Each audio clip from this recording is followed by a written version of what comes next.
Good morning, afternoon or evening, wherever you are. I'm Paul Clark and welcome to my studio. So, what have I got for you lovely lot today? Well, we're going to do another one in my series of Around the World in Watercolour. So we're going to take a little trip to Iceland and paint this beautiful evening scene with a touch of the Northern Lights. So, come and join me and we'll have a little bit of fun and paint this step by step together.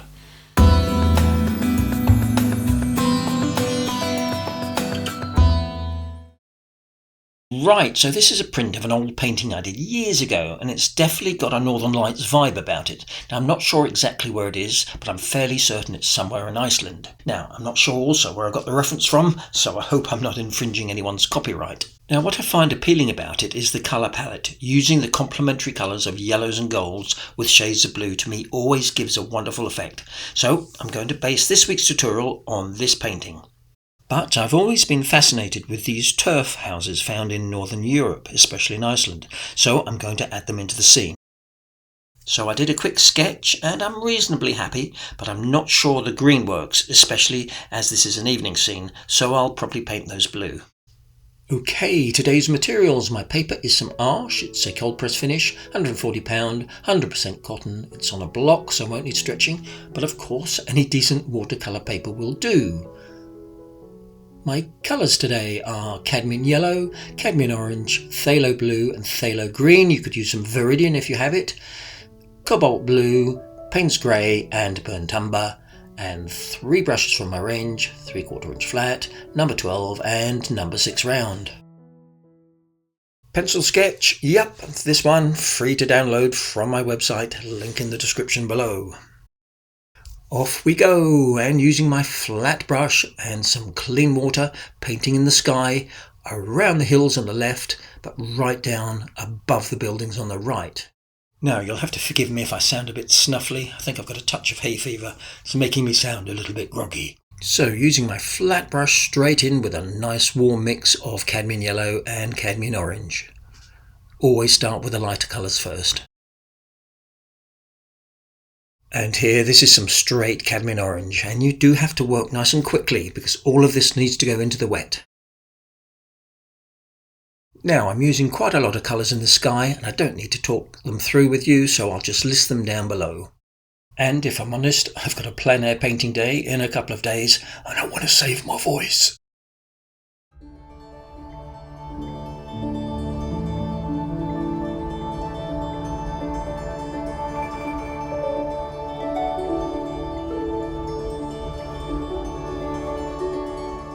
And I think something which works well in this sort of Northern Lights vibe is the combination of the cool blues, the phthalos, with this warmer cobalt blue.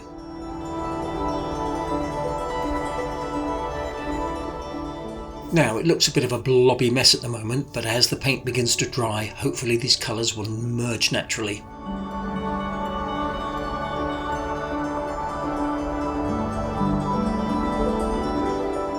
Right, some nice deep strong Payne's grey here to help give that evening feel. And to help that movement in the washes, I'm just picking up my board and just tilting it, letting the paint flow a little.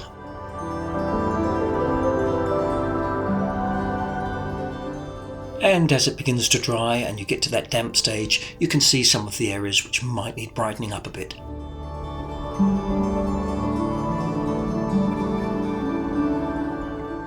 Just picking it up and moving it around again.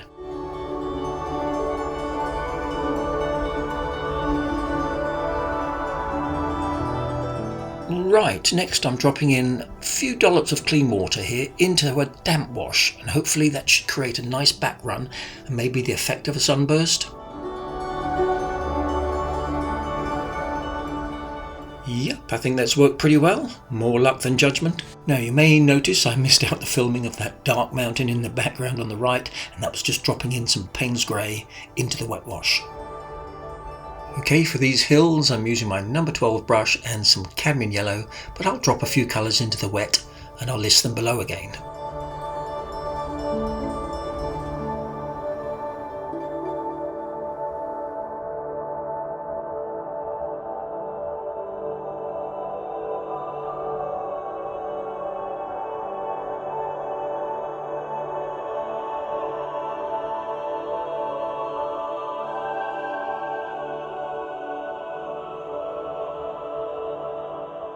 So now for painting the grass on the roofs here. Now painting them green would look out of context, so I'm using a mix of cobalt blue and phthalo blue.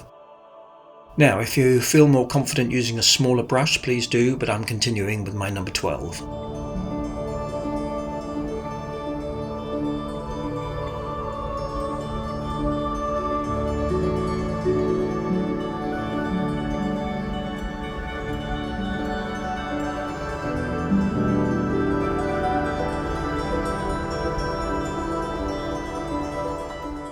And here I'm using the wooden end of my brush to scratch in a little bit of detail, but only in this foreground house. Now I've listed this colour as cadmium yellow, but if truth be known it could have plenty of other colours in it. Look at the state of my palette.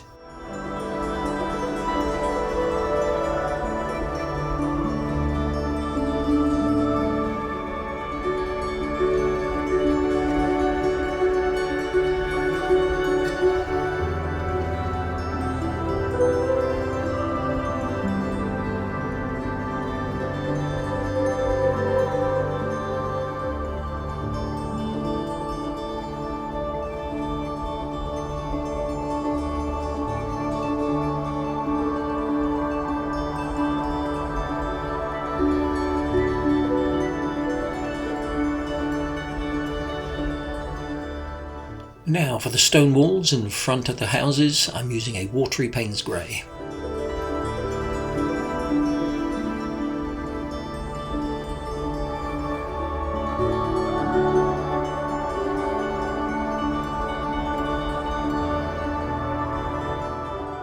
And dropping into the wet a touch of warm cadmium orange.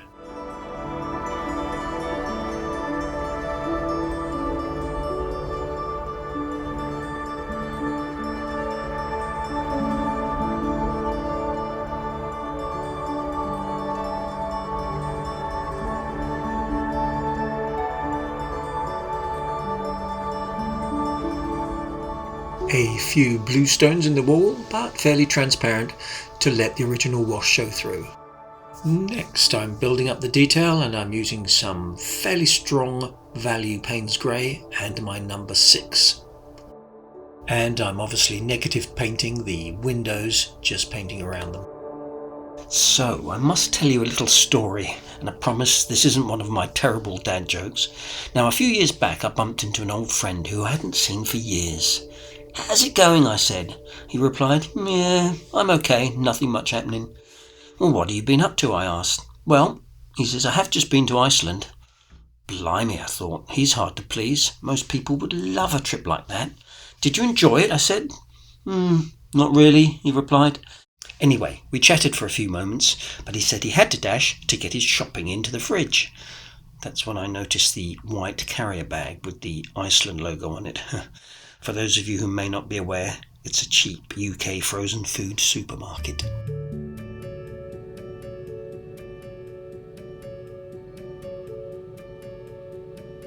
Now the white of these windows might be a little stark, so I'm putting a very, very light wash of cadmium yellow.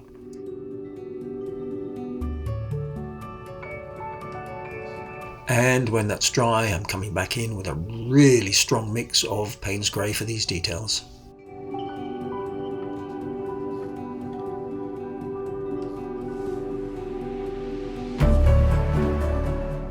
And now for some shadows on these walls with a watery mix of burnt umber.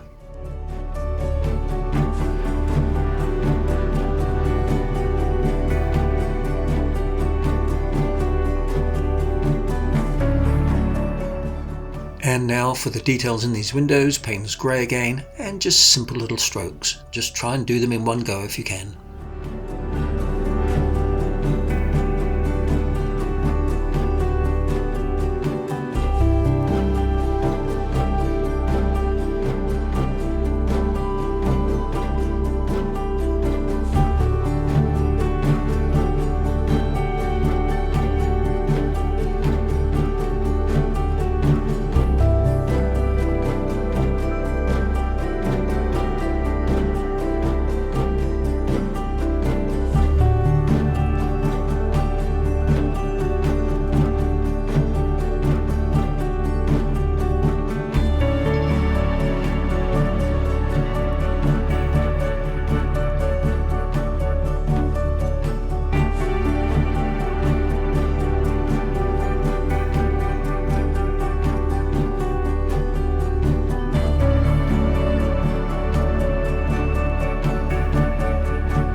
that annoying little bit of unpainted paper there, so I'm just going to take my number 6 brush and carefully paint in a little bit of Payne's grey.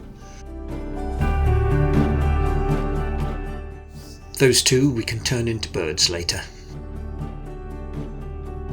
So now we need to let this totally dry, so it's a perfect time for a short break. And what about a glass of Iceland's own Golden Viking Lager? Okay, so next it's time for the water here, and I'm starting by completely wetting this whole area with clean water, letting it really soak into the paper. Then, using all the same colours that I've used before, I'm painting in the reflections.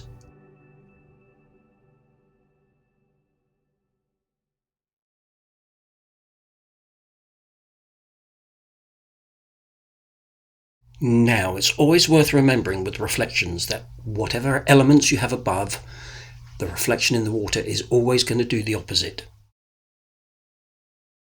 Now, I've seen this before, even with experienced painters, where they've continued the reflection along the same angle. It just doesn't work. So that's exactly what I'm trying to do here with this sky, is match those angles, but in the opposite direction.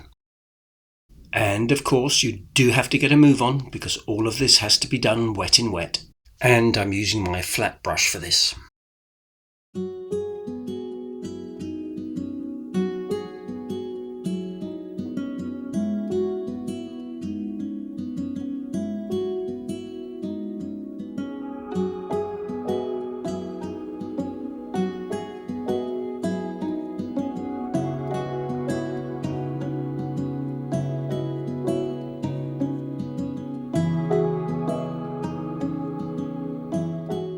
And here you can see I'm really trying to line up those dark values of the houses directly below into the water.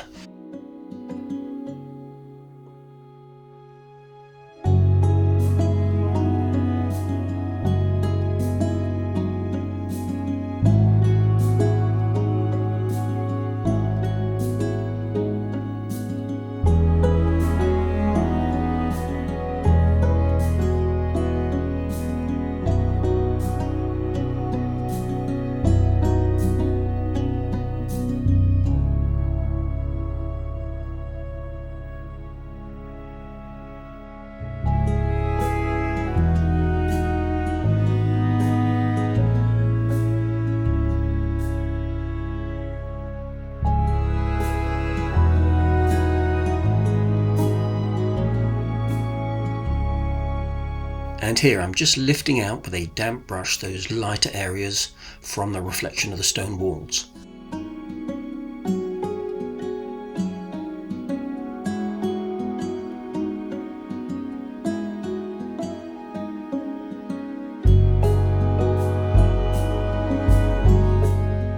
So that little bit of bright sun poking over the top, I'm just making sure I get that into the reflection just by lifting out with a piece of tissue. Next, I'm taking a few granules of table salt and very sparingly sprinkling into the foreground. So if you look at the original painting, I managed to get some quite nice texture there in the water, so let's hope that salt can do the job.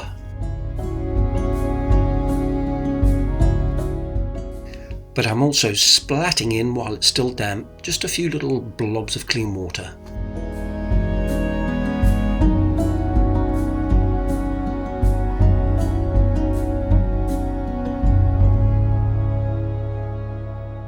Now, once that's totally dry, I'm just painting in a little bit of detail, matching what's above, but softening a lot of the edges with clean water.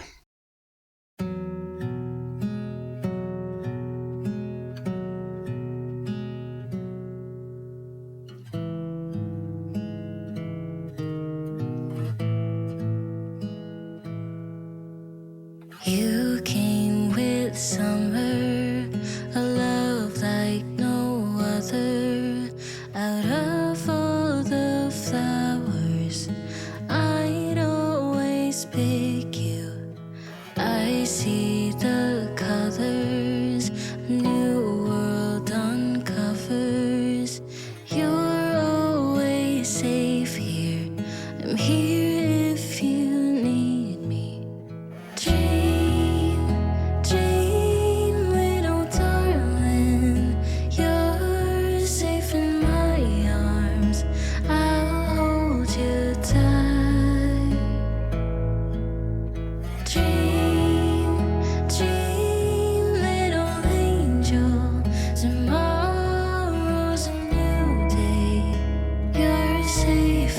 with me.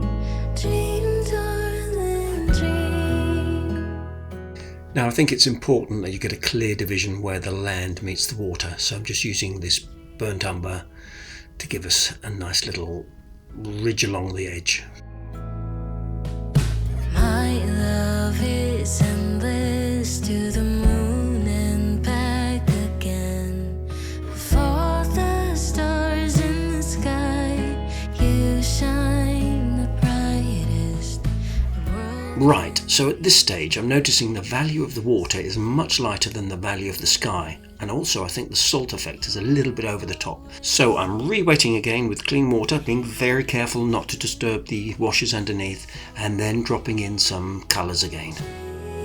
Little darling, you're safe in my arms. I'll hold you tight. Dream, dream, little angel. Tomorrow's a new day. You're safe with me. Dream, darling, dream, dream, little darling. You're safe in my arms. I'll hold you tight. Dream, dream, little angel. Tomorrow's a new day. You're safe with me. Dream, darling. And here my normal technique of just softening a few edges with a damp tissue.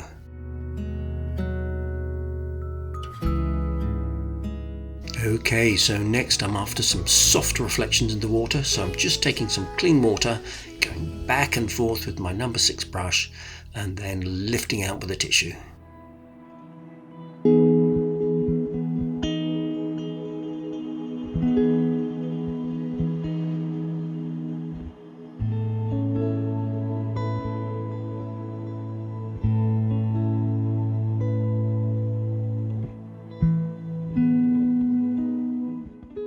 Right, so next I want to create some highlights, and I'm using a white pastel pencil here, which will give me some fairly soft edges, especially if I blow with my finger.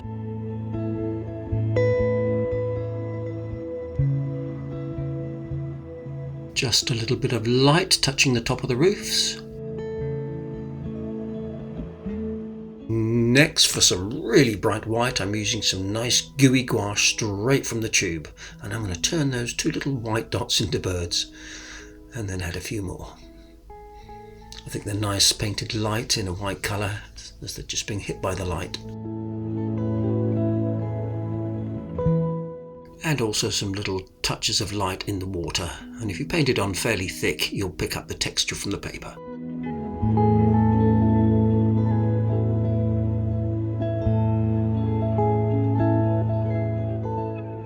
Ooh, and I like the idea of a little bit of light spilling over that hill, and also its reflection to match.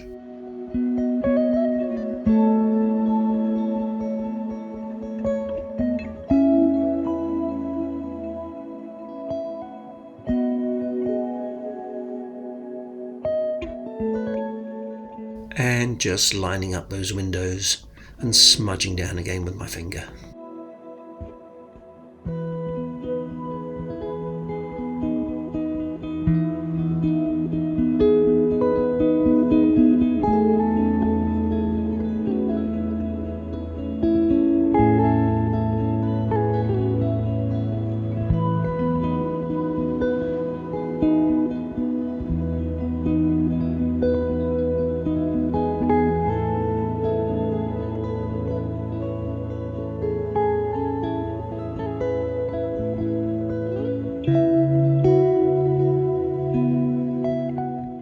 And I think I'll put a few ripples in the water here just for a little bit of movement, and I'm using a very transparent wash of cobalt blue and Payne's grey, also picking up some texture from the paper by using quick brush strokes.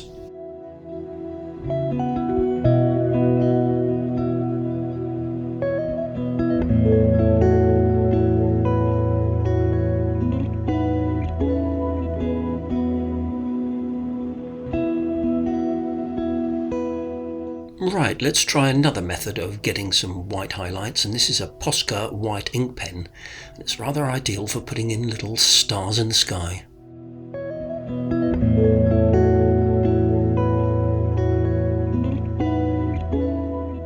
And why not use it for signing at the bottom? And this one all done in about 2.5 hours.